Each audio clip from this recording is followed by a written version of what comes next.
Richards versus Garcia here, 132. Yeah, Richards is in the black singlet with the white trim. Garcia's in the Montini singlet that you've seen so many times already tonight. And Richards, I really like him. I've got a chance to watch him a lot from Carbondale, way down southern part of the state, coached by Dennis Reagan, a great coach, and he was put in our high school Hall of Fame here this weekend, so it's got to be a proud moment for him as a coach and just an individual.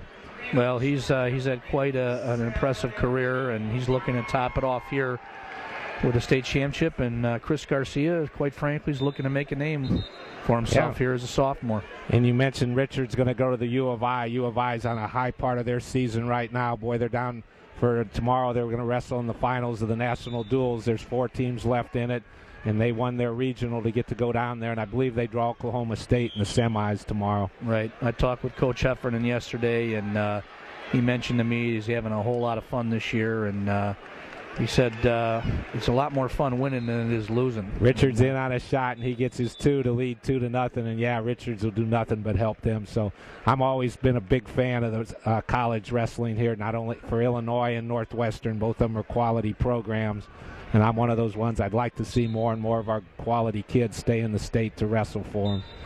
Richards cuts him. He leads 2-1. And Garcia has to do an excellent job here of establishing some control and some ties. You know, he's got to maintain his offense, but at the same time, you know, he's got to try to weather the storm here and get deep into this match with an opportunity to slow Richards down. Again, the deeper he takes it and he can keep it close, just the one time hit something and win it. That's all you can ask for when maybe you're a little bit of an underdog. Right. You know, and as a sophomore, I think Chris is really one of Montini's most technically sound wrestlers. I think he does an excellent job, and once he, grows and matures a little bit, gets a little stronger and bigger, he's going to really be a force. Not that he isn't already, being a 2-time place winner already. And we mentioned what we'll talk about later on, the dual team, which is the sectionals are Tuesday night, and then the finals are next Saturday over at Bloomington, and you can watch them again here on the IHSA feed. And Montini prohibitive favorites in this particular thing. And I noticed from what I've seen, a very young team. A lot of these kids will be back next year, so the future's bright over there for you at Montini. Yeah, it is. And, the coaches there are doing a great job. Coach Israel Martinez, and as I mentioned before, John Jevikovsky, has been a steadying force there for a while. And, so they're keeping it rolling. And they've got 9 place winners in this tournament this weekend. So they did an outstanding job. Second period now. Richards gets the escape, and he leads 3-1.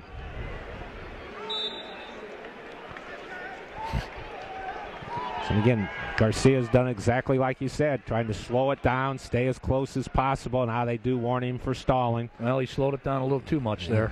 That's fine. Warning doesn't hurt you. Sometimes a good referee will just hit you with that warning just to kind of remind you. It doesn't cost you. It's the point that's going to kill you eventually, so you want to make sure that doesn't occur.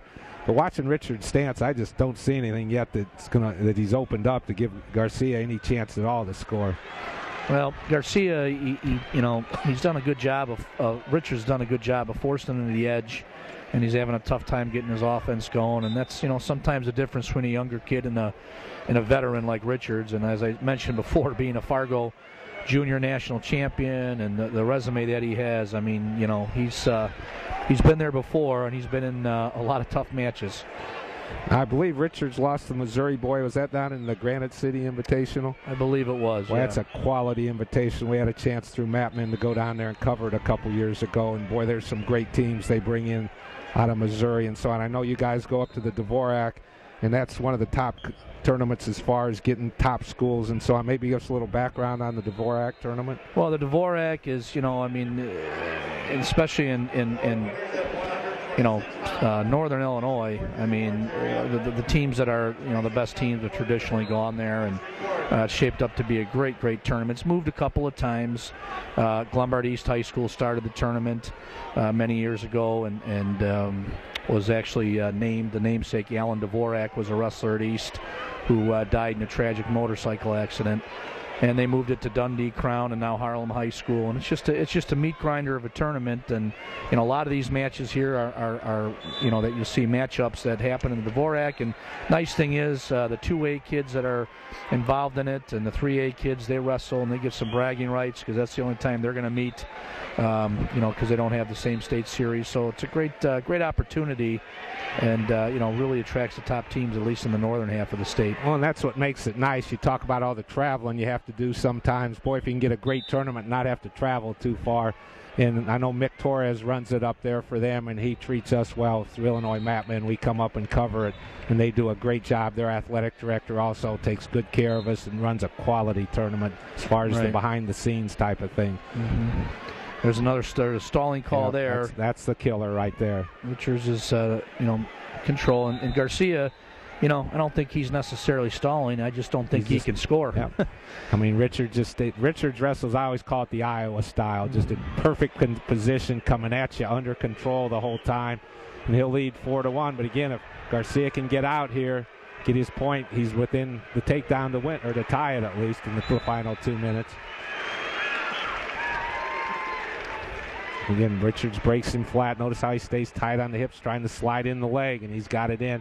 Uses the same ride Pierce did. Again, both kids from the southern part of the state. Maybe they learn the things together. Garcia's going to learn the hard way here that he wasted some motion off the whistle with that switch sitting on his hip like that, and now he's getting his arm gingerly ripped out of his socket right here. Well, and the ref did a nice job of saving his shoulder because he gave him a potentially dangerous. He needs to get his weight out in front of him and explode and get to his feet. He sits on his hip like that. He's just playing right into Zane Richards' hand.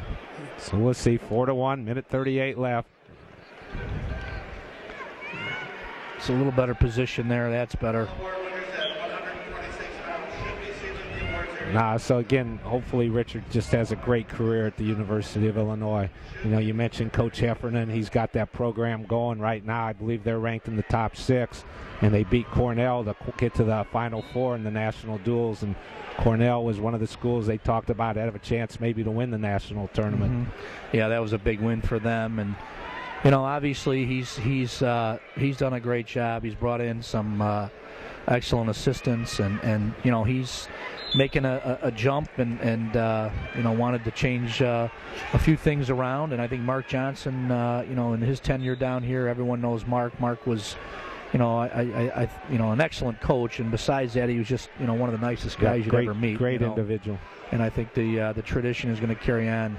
We're at 55 seconds left in the third period. And again, while we watch this, you've talked a little bit about the Fargo success some of these kids have had.